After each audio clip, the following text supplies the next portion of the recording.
కూడా బాప్తిసం తీసుకోవాలి, అట్లా చెప్తాడు వాక్యం. ఇప్పుడు ఎట్లున్నదంటే బాప్తిసం తీసుకుని ఉంటే ప్రదానం చేసి వదిలిపెట్టినట్టు ఉంటుంది.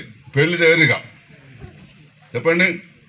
పెళ్లి చేయకుండా ప్రదానం చేసి వదిలిపెడితే ప్రధానమైన కొద్ది రోజులే సంతోషం ఉంటుంది అమ్మాయికి, అవునా?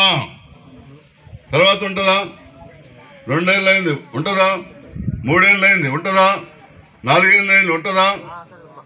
5 ఏళ్ళు అయింది, అమ్మాయికి సంతోషం ఉంటుందా? ఇంకేందమ్మా ప్రధానం అయిపోయింది కదా అంటే చెల్తుందా? అసలు సంతోషం లేదు.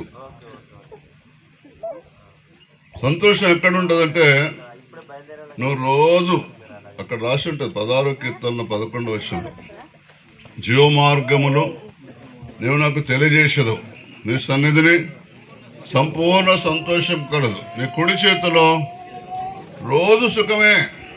నీకు జీవమార్గం నువ్వు నాకు తెలియజేసేదవు. నీకు ఎవరు తెలియజేయాలి జీవమార్గం? సంస్థలు కాదు సుమా, నాయకులు అసలే కాదు సుమా.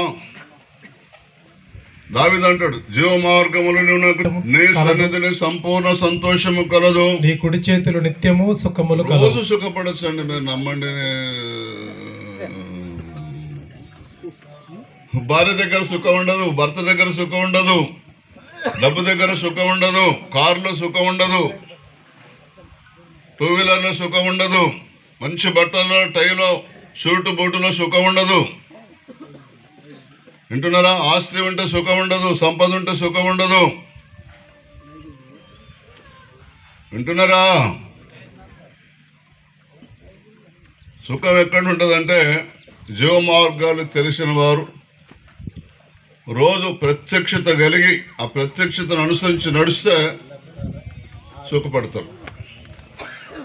ప్రత్యక్షతను పక్కన పెట్టిన అనుకోండి, మీరు నీతిమంతులు గారు, భక్తిహీనులైనా కావచ్చు, పనికిమాలైన కావచ్చు, వేషధారులైనా కావచ్చు, దుష్టులైనా కావచ్చు, 4 రకాలుగా విడిపోతారు. మీరు కనుక ఈరోజు దేవుని నీతి పాటించలేదనుకోండి, దేవుని నీతి పాటించలేదంటే ప్రార్థన అసలే ఇవాళ చేయాల్సినంత ప్రార్థన చేయలేదనుకోండి, ఈరోజు మిమ్మల్ని ఎవరిని పిలవాలంటే పనికి మాలవాడని పిలవాలి.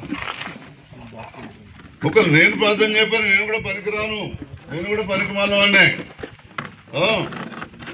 ఇప్పుడు ఒక బుజ్జని గ్లాసులో మంచిలు తీసుకురా, మనం ఆ గాజు గ్లాసులో మురికి గ్లాసులో తీసుకొచ్చింది, నువ్వు తాగుతావా? చెప్పండి, నా తెలవకడుగుతా, తాగుతావా? సామెతల గ్రంథంలో ఇలా రాసింది, నీతిమంతుడు దుష్టునికి లోబడుట కలకలు చేయబడి నీటి బుగ్గతో సమానం, చెడిపోయిన ఊటతో సమానం. అందుకొరకు మొదటి కీర్తనలో 1వ వచనంలో దుష్టుల ఆలోచన